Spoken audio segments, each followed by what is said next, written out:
Okay, I'm back. A lot has happened since I took that early 250 share trade back here. It's currently 20 past 2. So, took 250 shares here. Did not sell. Did not sell. Added another 250 here. Yeah, that was a bad idea. Price just dropped from there.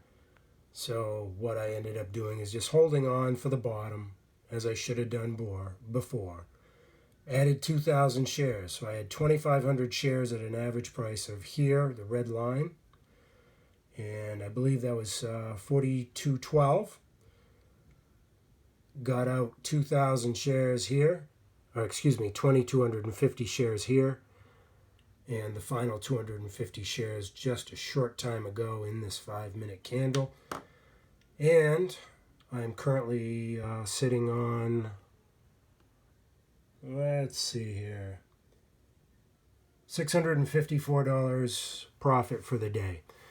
I sold into early strength here and here, but I just wanted to get out.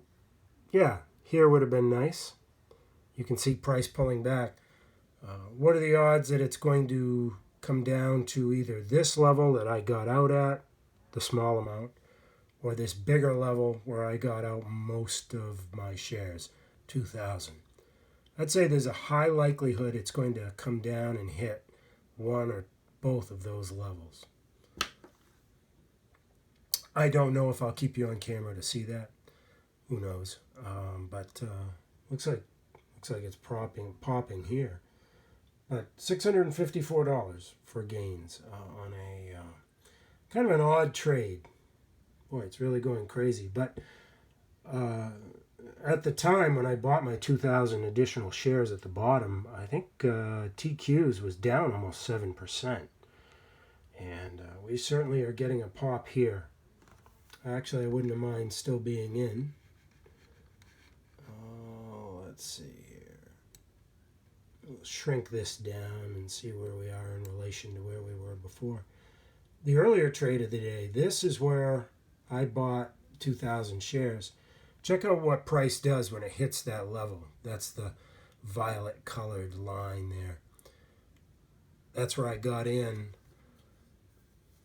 earlier on that earlier trade. Check that out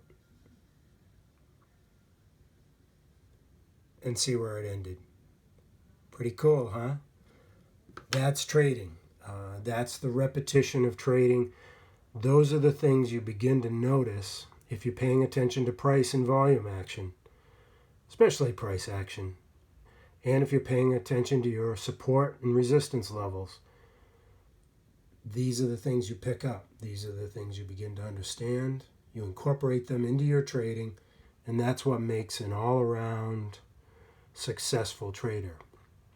It's also why roughly 9 out of 10 traders do not make money.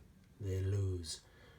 And it's also why a small percentage, 10% or less, are consistently profitable. They take home all the gains. And, that's what you shoot for as a trader. But those traders understand support and resistance, price action, long-term pricing levels over longer charts. On the screen to my left, I trade with 2 screens. This is a bigger screen. It's actually an old television that my father-in-law left to me, among other things, for my wife and I on his passing. And I use it, and I think of him when I trade on it.